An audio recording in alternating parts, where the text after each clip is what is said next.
अंजनगाव सुर्जी तालुक्यात सातेगाव चिंचोली बुद्रुक लखमाजी महाराज देवस्थान परिसरात काही दिवसांपासून वाघाने धुमाकूळ घातलाय। त्यामुळे मजूर, शेतकरी, नागरिक भयभीत झालेत। आज सकाळी 9 वाजताच्या दरम्यान सातेगाव येथील काही शेतकरी महिला शेतात कापूस वेचण्याकरिता गेल्या होत्या।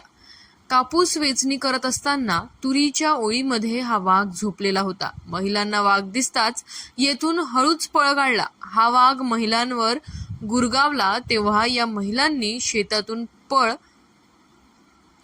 पळत रोडकडे काढला। महिलांनी कोणताही आवाज न करता हळूहळू आपला जीव वाचवत सातेगाव रोड चौफुली ठिकाण गाठले। त्या ठिकाणी त्यांनी घरमालक शेतकरी यांना फोन लावून बोलविले। त्यांच्यासोबत काही गावातील नागरिक शेताकडे आले।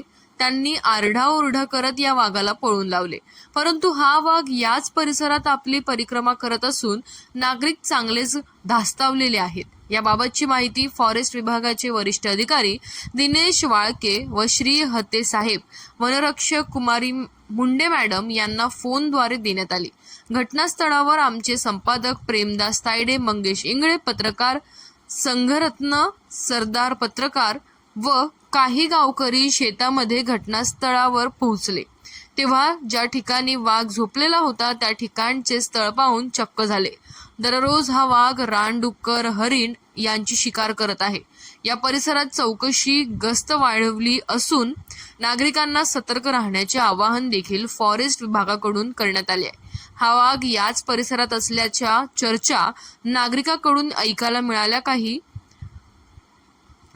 मिळाल्या।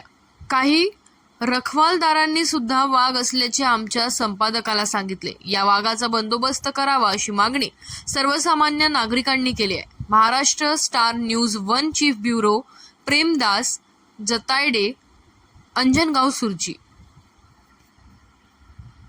अमरावती जिल्ह्यातील रहिमापूर पोलीस स्टेशन अंतर्गत वनुजा बाग, सातेगाव या परिसरात अनेक दिवसापासून वाघाची दहशत निर्माण झालेली होती। याच वाघाने काही दिवसापूर्वी वनुजा बाग जावरकर यांच्या शेतात शिकार सुद्धा केलेली होती। याच बाबतचे फॉरेस्ट विभागाने ट्रॅप कॅमेरे सुद्धा या ठिकाणी लावलेले होते। परंतु आताची लेटेस्ट बातमी, आज मी शेतात आलेला आहो, ग्राउंड रिपोर्ट आलेला आहो आणि हे जे शेत आहे सातेगाव वनुजा रोडवर गावडगाव परिसर आहे आणि या परिसरांची काही महिला आपल्या शेतांनी कापूस वेचणीसाठी होत्या आणि हा जो परिसर आहे जो परिसर आहे सातेगाव रोड आहे, हिंगणी गावडगाव रोड, आणि याच परिसरात या काही नागरिकांना, काही महिलांना असा वाघ्यासारखा प्राणी दिसून आला। बाई, काय दिसलं तुम्हाला शेतात? कापूस वेचताना झोपलेलं होतं। आम्ही रोडवर आलो, कापूस वेचता रोडवर बसलेलो होतो आम्ही। मग घरच्यांना फोन केला या म्हणून, 4-5 जण आतमध्ये गेले होते। त्यांनी पाहिलं, गोटे वगैरे फेकून पाहिले, त्यामुळे काहीतरी असं निघून गेलं। पण आम्ही इथंच घेऊन आले। तुम्हाला दिसलं का? झोपलेला आवाज करायला लागला। पट्टेदार आहे असं घुरगावला का आपल्यावर? गुरगावला 2-3 वेळा आम्हाला दिसला, समजा 8-8:30 वाजता 2 खंडाळ्या झाल्या सकाळी। मग तिथून तुम्ही कापूस वेचून बाहेर आल्या? बाहेर आलो, पळत आलो इथपर्यंत, पळत आल्या रस्त्यावर। कोणतं शेत आहे, काय म्हणताय शेताचं नाव काय? मेंगराजाच्या समोर, मेंगराजाच्या 3 शेत समोर उमेश बोबळेचं शेत, मेघराजाच्या समोरचं शेत आहे। किती दिवसापासून वाटते तुम्हाला वाघ आहे इकडे?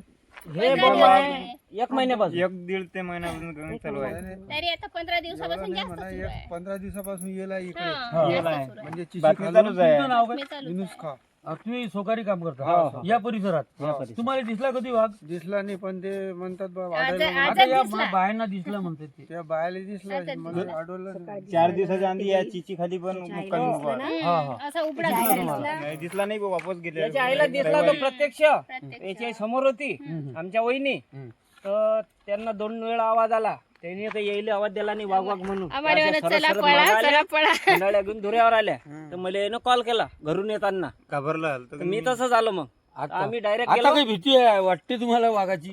आम्ही तसं वाटतं की कापूसही नाही हिम्मत आम्ही कापूस वेचतो, या परिसरात 2-4 दिवसापासून वाघाची दहशत निर्माण झालेली आहे. फॉरेस्ट विभागात दखल घेत नाही आणि या वाघाचा बंदोबस्त करावा अशी या शेतकऱ्याची आणि या मजुराची मागणी आहे. महाराष्ट्र स्टार न्यूज या ठिकाणी आलेला आहे आणि संपूर्ण या परिसरात आम्ही फिरलेलो आहोत. बऱ्याच ठिकाणी आम्ही या वाघाचा शोध घेतला, परंतु आता या महिलांनी सांगितलं की हा वाघ याच परिसरात या जंगलात झोपलेला असल्याचं त्यांना दिसून आलेला आहे. महाराष्ट्र स्टार न्यूज साठी प्रतिनिधी प्रेमदास तायडे, अमरावती.